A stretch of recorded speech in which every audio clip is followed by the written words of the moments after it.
Para terminar con el tema, vamos a hablar del último que nos queda, que es la cuestión de ortografía. Vosotros, la mayoría venís directamente de tercero, pero, por ejemplo, los diptongos, sintongos e hiatos ya se han visto anteriormente, en primero y en segundo, y también cómo se pone tilde, pero ahora, como estamos volviendo otra vez atrás, como yo veo que tenéis bastantes problemas algunos para ponerle la tilde, repasamos qué ocurre cuando nos encontramos con vocales en contacto, en castellano.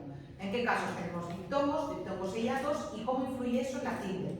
A mí, lo que me interesa de que sepáis si es un diptongo o un hiato, solamente me interesa para que después le pongáis bien la tilde. El resto no me interesa en absoluto, o sea, que lo reconozcáis, es conocimiento, bueno, como todos los conocimientos, para luego os va a servir, pero en realidad, desde un punto de vista instrumental, para que pongáis tildes y ya está.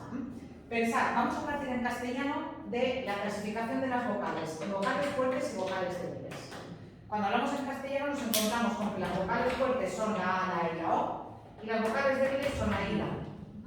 Partiendo de esta clasificación de las vocales, ¿qué ocurre en castellano cuando tenemos vocales en contacto? Pues mirad, nos pueden ocurrir tres fenómenos. Podemos encontrarnos con diptongos, podemos encontrarnos con triptongos y podemos encontrarnos con hiatos. Vamos a empezar por el diptongo. ¿Qué es un diptongo? Un diptongo es un par de vocales que forman parte de la misma sílaba.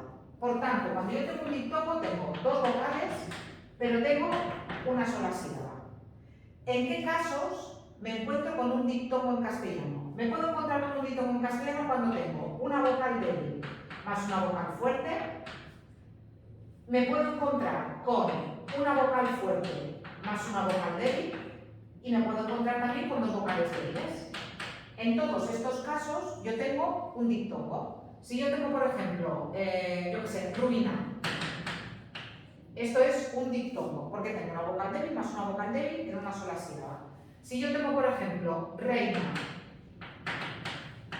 yo tengo un diptongo, porque tengo una vocal fuerte más una vocal débil en una sola sílaba. Y si tengo, por ejemplo, a ver, ahora no se me ocurre ninguno que sea hiena,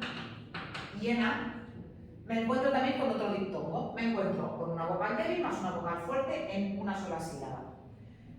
Atención, para que el diptongo sea de verdad diptongo, y no otra cosa que luego os explicaré, si la fuerza de voz recae sobre una de las dos sílabas, una de las dos vocales que están en contacto, va a recaer sobre la vocal fuerte. Hiena, reina. En el caso luego de las dos vocales débiles no hay ningún problema. Yo que sé, tengo por ejemplo camión. Camión. ¿Sí? ¿Lo veis? O tengo por ejemplo huésped. ¿Veis que en este caso la fuerza de voz recae siempre sobre la vocal fuerte? Y en este caso se siguen las reglas generales de la acentuación. Acentúo camión porque es una palabra aguda terminada en vocal. Acentúo huésped porque es una palabra llana que no acaba en vocal, ni en N ni en S. No acentúo hiena porque es una palabra llana acabada en vocal. No acentúo reina porque es una palabra acabada en vocal, una palabra llana acabada en vocal. Y no acentúo ruina porque es una palabra acabada en vocal. Entonces, en este caso, sigo las reglas de la acentuación. Repito. Si una de las dos vocales tiene la fuerza de voz, tiene que ser la vocal fuerte. ¿Vale? La pongo así entre paréntesis porque en algún caso os vais a encontrar con que va a llevar tilde y en otros casos no, pero siguiendo la regla general de la acentuación. Luego veréis por qué digo esto y por qué insisto tanto en sigue la regla general de la acentuación y por qué insisto tanto en que la fuerza de voz la tienen en la vocal fuerte. Esto es lo natural en castellano. En castellano las vocales fuertes se llaman justamente vocales fuertes porque atraen la fuerza de voz. Y luego veréis lo que pasa cuando nos encontramos con una débil con la fuerza de voz. ¿Qué sería un triptongo? Mirad, un triptongo sería una combinación de tres vocales que forman parte de la misma sílaba. Tres vocales en una sola sílaba. Para encontrarnos un triptongo nos tenemos que encontrar siempre una vocal débil más una vocal fuerte más una vocal débil. Y la fuerza de voz va a estar en la vocal fuerte. Si yo digo, por ejemplo, apaciguáis, perdona, para que sea un poquito igual que arriba, lo voy a hacer aquí. Vocal débil más vocal fuerte que puede llevar con tilde más vocal débil. Pensad, por ejemplo, en una palabra como guau. Esto es un triptongo, una sola sílaba. Pensad, por ejemplo, en una palabra como apaciguáis. Apaciguáis. ¿Qué ocurre con los triptongos? Que siguen también la regla general de la acentuación. Guau no lleva tilde porque es un monosílabo y los monosílabos no se acentúan. Apaciguáis lleva tilde porque es una palabra aguda terminada en vocal. La única excepción, en este caso, en el caso de los triptongos, es cuando os encontráis con una palabra que acaba en Y. Por ejemplo, Paraguay o Uruguay. Si tenéis Paraguay o Uruguay, en teoría tendría que llevar tilde. ¿Por qué? Porque es una palabra aguda terminada en vocal. El sonido es de vocal. Pero como la I se considera semiconsonante, la Y se considera semiconsonante, no llevaría tilde. Esta sería la excepción, ¿eh? Pero todas estas, hasta aquí, todo esto sigue la regla general de la acentuación. ¿Vale? Sí. Siguiente paso. ¿Qué es un hiato? Si un diptongo son dos vocales en una sola sílaba, un hiato son dos vocales en dos sílabas. Dos vocales en dos sílabas. Y en el caso del hiato, me voy a encontrar con dos hiatos, con dos tipos de hiato. Un hiato normal, ahora veréis por qué, y un hiato que es muy raro porque nos obliga a hacer una cosa, que ahora os explicaré también. El hiato normal, el hiato que seguramente podéis entender más fácilmente, es vocal fuerte más vocal fuerte. Si yo tengo, por ejemplo, caos, dos vocales fuertes, dos sílabas diferentes. Mediterráneo, mediterráneo, ¿sí? ¿Qué ocurre aquí? Son dos vocales fuertes, por tanto van separadas, yo qué sé, caótico, caótico, ¿sí? ¿Lo veis? Dos vocales fuertes que van separadas y hasta aquí sigo también la regla general de la acentuación. Quitando lo de Paraguay, lo de las palabras que acaban en Y, hasta ahora, en todo lo que yo os he explicado, se sigue la regla general. Se sigue la regla general de la acentuación. Es decir, yo le voy a poner tilde a las vocales, a las palabras que acaben en, a las palabras agudas que acaben en vocal o vocal más N o vocal más S, le voy a poner tilde a las palabras llanas que no acaben en vocal más N o vocal más S o vocal y le voy a poner tilde a todas las esdrújulas. Caos no lleva tilde porque es una palabra llana acabada en vocal más S, pero Mediterráneo lleva tilde porque es una palabra esdrújula, igual que caótico, que también es una palabra esdrújula y por eso lleva tilde. Hasta ahora, regla general. Ahora es cuando viene el lío. El lío viene en el otro hiato. ¿Cuál es el otro hiato? El otro hiato es una combinación de vocal fuerte más vocal débil o vocal débil más vocal fuerte, ¿sí? Atención, con la fuerza de voz en la vocal débil. Porque aquí veíamos que la tendencia natural es la fuerza de voz en la vocal fuerte y por eso le poníamos tilde. Aquí nos vamos a encontrar con la fuerza de voz en la vocal débil. ¿Y qué ocurre? Que para marcar que eso es antinatural, para marcar que la fuerza de voz la estamos colocando en una vocal que normalmente no la tendría, esa fuerza de voz, ¿qué hacemos? Le ponemos tilde. Y nos da igual la regla general de la tilde y acabaremos acentuando unas cosas rarísimas, pero le tenemos que poner tilde. Entonces, en este caso de hiato raro, la vocal débil sí o sí va a llevar tilde siempre. Y vamos a acentuar cosas como, por ejemplo, reír. Reír lleva tilde en castellano. Y si alguna vez os habéis preguntado por qué reír lleva tilde en castellano, lleva tilde porque si yo no le pongo tilde, tengo que leer reír. Reír tengo que leer. Porque la fuerza natural se va a la vocal fuerte. Si yo no le pongo tilde, suena reír.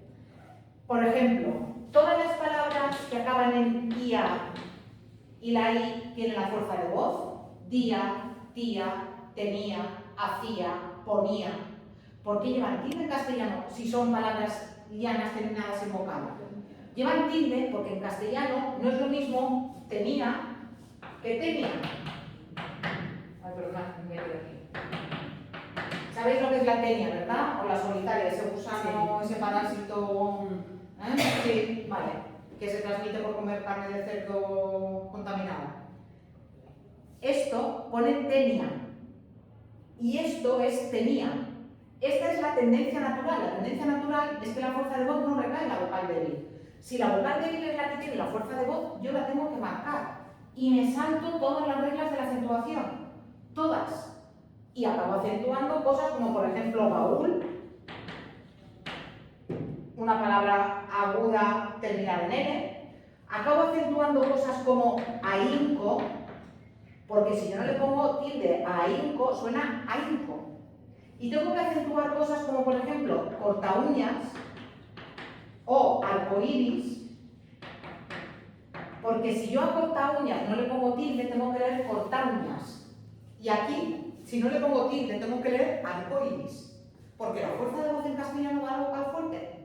Y para marcar que la fuerza de voz va a la vocal débil, le tengo que poner tilde. Y entonces rompo el diptongo y tengo un hiato. Y este es el hiato raro, porque aquí no se sigue la regla general. Sino que la única regla que hay aquí es, como la vocal débil tenga la fuerza de voz, yo se la marco. Y ya está, y me da igual el resto. Y en lugar de tener un diptongo, tengo un hiato. Eso influye en combinaciones de tres vocales que en principio pueden parecer triptongos, pero que no lo son. Fijaos, por ejemplo, en obedecíais. Obedecíais. ¿Aquí qué pone? No. Aquí pone ¿cómo? Obedecíais. Porque la fuerza de voz está en la A, si no le pongo tilde. Sin embargo, nosotros sabemos que en castellano es obedecíais. Por tanto, ¿qué voy a hacer? Le voy a poner una tilde ahí. Y aquí ya no tengo un triptongo. ¿Lo veis? Porque en triptongos he dicho que solamente funciona si la fuerza está en la vocal fuerte. ¿Aquí qué tengo? Aquí tengo un hiato y luego tengo un diptongo. Aquí tengo dos combinaciones. Primero un hiato y luego un diptongo, pero no tengo un triptongo. Tengo tres vocales que están al ladito, pero no son un triptongo, porque no son una sola sílaba. De hecho, son dos sílabas diferentes. Y dos combinaciones diferentes, la del hiato y la del diptongo. ¿Lo veis? Por favor, que os quede claro, porque luego veis cosas como, por ejemplo, esto, búho. ¿Y por qué no tengo que acentuar búho? Claro que tengo que acentuarlo, porque si no sonaría búho. Pensad que en castellano no es lo mismo esto que esto. Esto no lleva tilde, río, del verbo reír. No lleva tilde. Como no lleva tilde, frío, del verbo freír. Pero si lleva tilde, río, y si lleva tilde, frío. Porque si no sonaría río y frío. ¿Vale? Siempre, repito, que la fuerza de voz recaiga en la I o en la U, siempre que la fuerza de voz recaiga en la vocal débil, le tengo que poner tilde para marcar que esa vocal débil lleva la fuerza de voz de forma antinatural, digamos. Y en ese caso me salto todas las reglas de la acentuación, todas. Y acabo acentuando, pues eso, palabras agudas terminadas en N o en R, y acabo acentuando palabras llanas terminadas en vocal, y acabo acentuando pues, cosas que, en fin, uno dice, pero ¿por qué lleva esto tilde? Bueno, pues lleva esto tilde para marcar que la fuerza de voz está en la vocal débil. Este es el otro caso, del hiato raro, digamos. ¿Lo veis? Y este es el único que no sigue la regla general, porque el otro caso, todos los otros casos siguen la regla general de acentuación. ¿Queda claro esto? Sí. ¿Lo tenéis presente? Sí. Y ahora, un error muy común en castellano, que es por influencia del catalán. Historia y ciencia. En catalán ya os he dicho que los hiatos y los diptongos van de otra manera, porque además en catalán ya sabéis que los diptongos, para que lleven tilde tenéis que tener en cuenta si son crecientes o decrecientes, si están al principio de palabra o no. En castellano eso no importa. En castellano también hay diptongos crecientes y decrecientes, funciona igual que en catalán. Pero no funciona igual para poner tildes. Y como a mí lo que me interesa es que lo sepáis, para poner tildes ya está. ¿Qué pasa con palabras como, por ejemplo, ciencia en castellano? ¿O qué pasa con palabras como historia en castellano? ¿O qué pasa con palabras como familia? ¿Por qué no llevan tilde? No llevan tilde porque son palabras llanas terminadas en vocal. En castellano, como a efectos de poner tilde, me da igual si el diptongo es creciente o decreciente, cuando yo separo en sílabas, como aquí la fuerza de voz no recae en la vocal débil, no es lo mismo que si yo tuviera, por ejemplo, yo qué sé, Mencía, el nombre este de mujer, que es un nombre raro, pero bueno, Mencía. Mencía tiene la fuerza de voz en la vocal débil, entonces le tengo que poner una tilde. Pero ciencia o historia o familia no tienen la fuerza de voz en la vocal débil del diptongo. Por tanto, no hay hiato, hay diptongo. Y entonces lo que me encuentro son con palabras llanas terminadas en vocal que no tienen que llevar tilde. Cuidado con estas, porque estas, por influencia del catalán, las acentuáis en castellano, pero en castellano no llevan tilde. Y a diferencia del catalán, que en catalán el imperfecto de indicativo no lleva tilde, deia o queia o a no ser tenía, ¿sí? En castellano sí lleva tilde. Tenía, decía, caía. Llegaba a ser acentuado para ciencia, historia. No, en castellano no lleva tilde. ¿Queda claro esto? Sí, lo tendréis presente. Sí. Tenéis ejercicios para hacer. Tenéis un montón de ejercicios también en una página que os he puesto donde hay un montón de ejercicios, pero lo que tenéis que hacer es pensar. Si la fuerza de voz recae en la vocal débil, acentuad sin miedo, poner tilde. Si tenéis una I o una U que tiene fuerza de voz, poner tilde. Si no es la I o la U la que tiene la fuerza de voz, sino que la fuerza de voz recae en la A, en la E o en la O, pensad. Si es una palabra aguda terminada en vocal, pone más S, lleva tilde. Si es llana que acaba en eso, no la lleva. Y si es esdrújula, la llevan todas. ¿Queda claro? Sí. Sí, María Antonia, muy claro. Ahora sí, se nos ha hecho la luz.